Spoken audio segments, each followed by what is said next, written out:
every U.S. president died and their final words. But first, let's start at the beginning with George Washington, our first president, who got a serious throat infection after riding his horse in cold, snowy weather. He likely had epiglottitis, which is when the little flappy thing at the base of your tongue becomes inflamed. Today, that's an easy fix with antibiotics. But back then, doctors tried bloodletting, which is when they cut your arm and drain blood from your body. They thought it would somehow help, but it ended up making things way worse. And it's believed Washington lost 80 ounces of blood.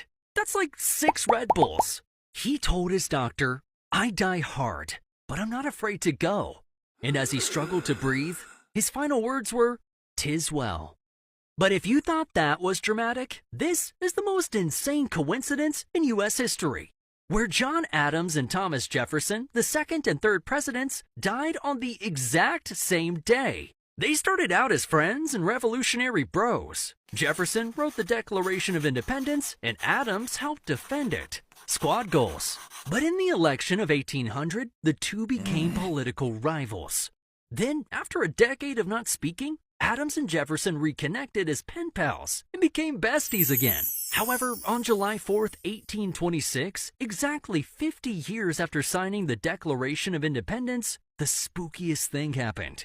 Jefferson grew ill from diarrhea, pneumonia, and a kidney infection. And on the night before his death, he asked, "Is it the 4th?" When they told him not yet, he held on for one more day. And his final words were, "No, doctor, nothing more." Meanwhile, hundreds of miles away in Massachusetts, John Adams was a sickly 90-year-old man dealing with heart failure. Completely unaware that his bestie Jefferson died hours earlier, Adams said his famous last words, "Thomas Jefferson survives." It's kinda crazy that these two, who spent their whole lives being frenemies, ended up checking out on America's birthday.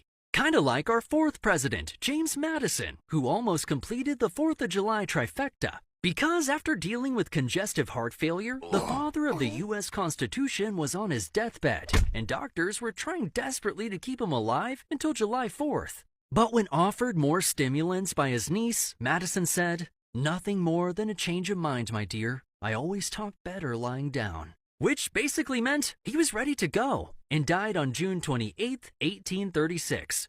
I mean, the 5th president, James Monroe, who became the 3rd one to die on Independence Day. He had heart troubles which worsened after contracting tuberculosis. But his final words were about how he missed his old friend James Madison. "I regret that I should leave this world without again beholding him."